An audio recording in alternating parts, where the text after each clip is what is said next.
Sandra here from Create in Spain and Laser Love being one of my channels which is dedicated purely to lasers. So today I wanted to show you how I managed to do print and cut. I've simplified the method to get the calibration correct. Quite often you'll find if you use a laser, you line things up with a laser cross, it doesn't start cutting exactly where that cross is, which leaves you with a bit of a problem when it comes to printing and cutting in that your accuracy isn't there. So I've got a file in here that I will give you. This design is supposed to be 285mm by 200. If you've done the design and you have printed it at a different size, don't worry, just make sure that this size is the same size as your printed image. Otherwise the two are not going to match up and you won't get a very good result. This picture is to show you how I set up my material on the laser when I have the laser positioned.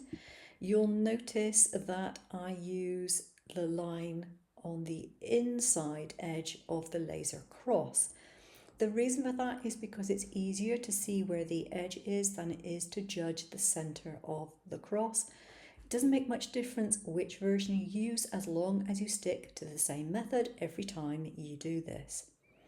So I'm just going to zoom back out there. Right, so I've got my design and I have put some paper onto my work surface and I have done the distance measuring. And the other thing that you want to do for this is to go to the framing and send your laser head to home.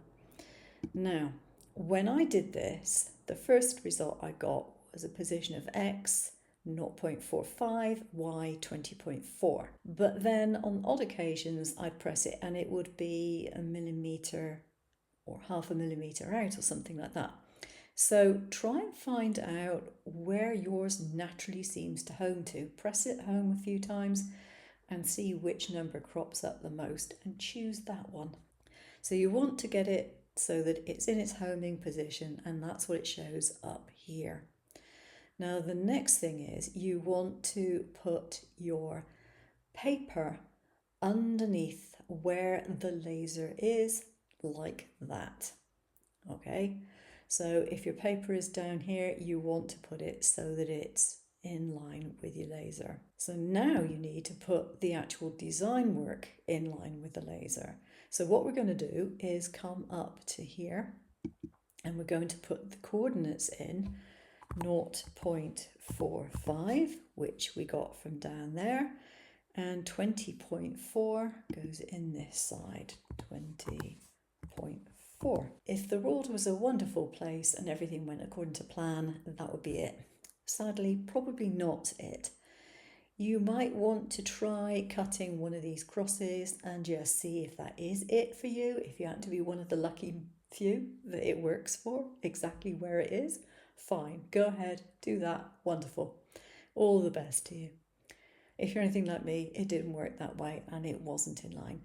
And no, it didn't have anything to do with the fact that I used the inside line here. I've tried doing it on the center line. I've tried doing it in various different positions according to the laser cross. And this was the easiest way to set up a position that I could repeat. And none of the others gave me complete accuracy anyway. So there wasn't any point in worrying about that. So I have all these things grouped, but what I can do at the moment, I have them all switched to no output. I can select one and I can send it to cut. So I would cut this and see where it ended up. If it ends up where it's supposed to be and you cut it out exactly where it is supposed to be, that's great. If you don't, what you want to do is to switch it to no output again and go select another vector. So I could select that one. Doesn't make any difference which one it is, okay? Doesn't make any odds, as long as you haven't already cut it out. Now what you want to do is to make sure that your homing position is the same. Send your laser back to home. Make sure the numbers are the same as this. Look at the piece you've cut out and decide whether it is too high, too low, to the left, to the right, or a combination of those. Now, when you want to shift things around, you want to make sure that you are using all of your pieces to shift and not just one piece. So you select all of it. And then if your lines were cut too high, you would add a number, a small number to this. It might be a millimetre, it might be less. And this will move your design downwards. So if your cuts are too high, you want to move your design down. We are not going to be moving the laser head. We want to move the design itself. If your design, is cutting to the left, you want to move it to the right, so you add numbers on there. Now, if you find it confusing as to which way does what, I suggest that you just take another shape, doesn't matter what it is, could be absolutely anything, put it to one side, switch it to no output so you're in no risk of it cutting, and then change the number there and see whether it goes up, down, or left or right if you can't work it out yourself. So you keep doing that, and every time you cut a new cross, before you cut it, you make sure to send your laser head back home and make sure it's on those numbers. Eventually, once you've done it a few times, you'll find that your cross is cut exactly where it should be.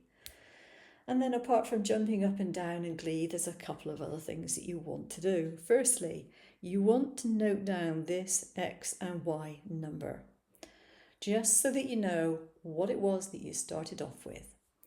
And the other thing you want to do is to select this and note the numbers which appear in here. Because now that you've got it sorted out, that if your laser is sent to home and you line it up like that, the cut is where it should be. And that's it.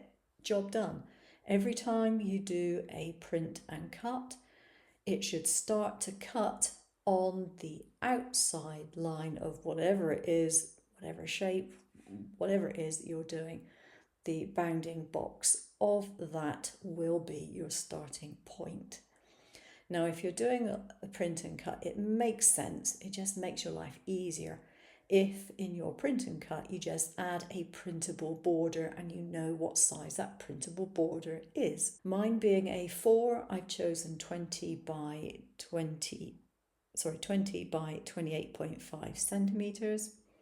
That gives me a little border and I can easily print that. What I would really like is for Xtool to make it so that if you put a naught in, it goes to naught, and that's where it starts cutting, but they haven't got that far yet. Most probably because they are used to people cutting wood, which doesn't have to line up with anything with that degree of accuracy.